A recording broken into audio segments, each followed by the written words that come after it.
Hello everyone and welcome to another Keep Safe on the Net video on YouTube. In this video we're going to be looking at advance fee fraud. It's easy to think that everyone must be aware of these frauds and know that they're just scams, but clearly not everybody does, otherwise the scammers wouldn't continue to run these frauds.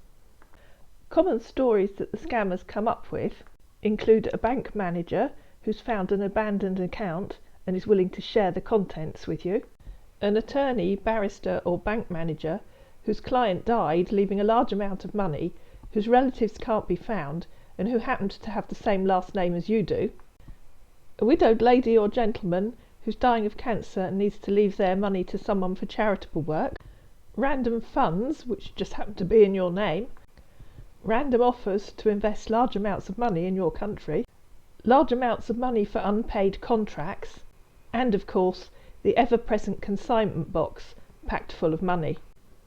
Are any of these real? Of course they're not. Is a random person going to send you large amounts of money? Of course they're not. But every day, someone, somewhere, must fall for these scams, otherwise the scammers wouldn't continue to send them. So what happens if you reply to one of these scammers? Let's take a look at this one, Mr. Warren Bradley, who's a bank manager in the UK, and whose late client has left £6 million, which he's willing to share with me. My online alter ego replied to Mr. Warren and told him that she was interested. He wrote back to her, telling her that the keywords for this project were honesty, confidentiality and dedication, and assuring her that the project remained 100% risk-free. This turned into a long-running saga, where Mr. Warren sent my alter ego a memorandum of understanding to sign and return, which he then signed and returned to her, along with all the data relating to his deceased client.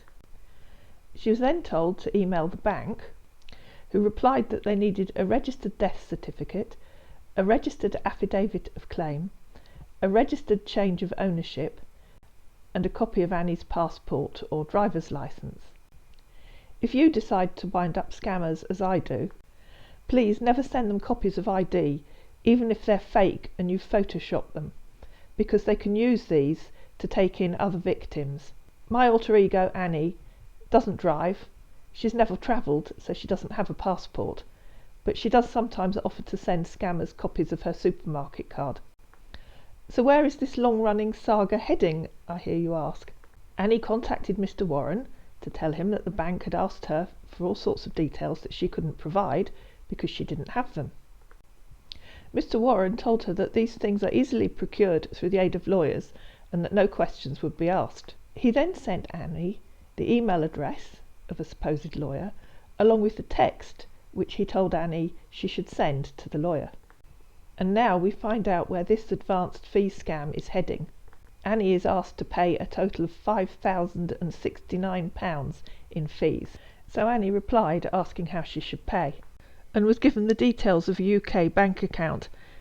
I reported the account to the bank, who clearly took the issue seriously, because the next day Annie received a message from the so-called solicitor saying that I want to inform you that our finance manager has notified me today that our transactional relationship with Anna Bank is put on hold at the moment for admin reasons, so do not make the payment to the earlier bank details provided to you.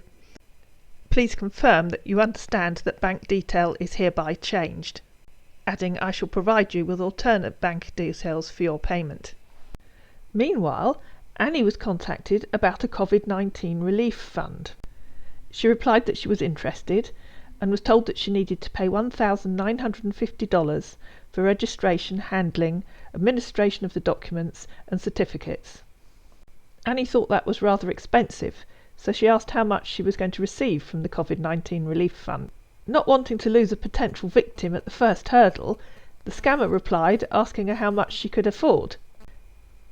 Annie told the scammer she had $50 and asked how much she was going to receive. Annie was told that she was going to receive $1.5 million, but that she had to raise more than $50. Annie said that she might be able to borrow $100 from her Aunt Lily, and the scammer replied that they could help her with $150.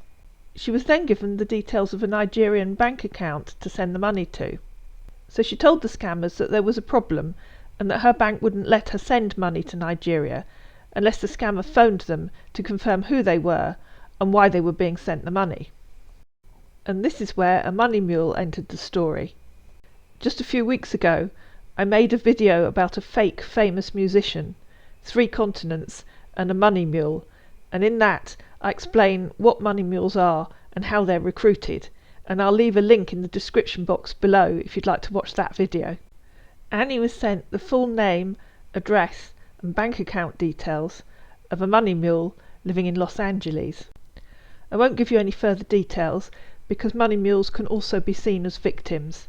I have tried to contact this person on social media, but so far haven't received a reply, and I have reported the account to the bank. And last but not least, the fake lottery win. There are lots of these as well. I don't think I mentioned them at the start of the video. And a perennial one is one claimed to come from Mark Zuckerberg of Facebook, telling you that you've won a Facebook online lottery.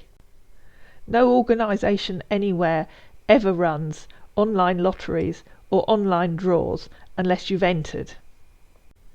Most of these fake lottery win emails seem to contain a lot of blurb about numbers and ticket numbers and batch numbers and serial numbers, but this scammer wanted to assure me that this is real and legal, and goes on to tell me that there are some scam artists around, but thanks to the FBI, 216 of them have been arrested.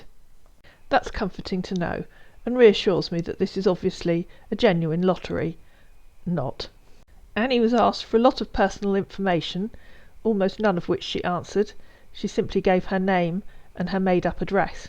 The scammer didn't even seem to notice that most of the information was missing, and replied asking her which option she would choose for receiving her money.